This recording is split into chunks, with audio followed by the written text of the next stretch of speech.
এই কবুতর ঘরে এক মুঠো চালও নেই, আমি কাকু কি সেকবো রে? দাদি, তুমি চিন্তা করো না, আমি আছি তো, তোমার জন্য কিছু একটা করবই। এ ধানের বীজ ছড়িয়ে দিল। এই ছোট্ট বীজগুলো একদিন বড় হবে। দাদির জন্য আমি একটা সোনালী ক্ষেত বানাবো। প্রতিদিন সে পানি দেয়, রোদে পুড়ে, বৃষ্টিতে ভিজে কাজ করে। মাস কয়েক পর ছোট্ট চারা সোনালী ধানে ভরে গেল।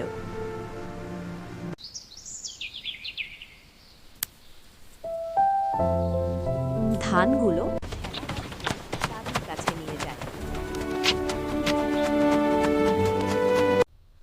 আমার কবুতর অনেক ভালো, ধান দিয়ে ভাত এবার রান্না আমার পেট হলো। পুরোপুরি ভরে যাবে। দাদি পেট ভরে খেলেন। আমি শুধু দাদির মুখে হাসি দেখতে চেয়েছিলাম, কিন্তু কেউ আমার ভিডিওতে লাইক বা সাবস্ক্রাইব করলো না।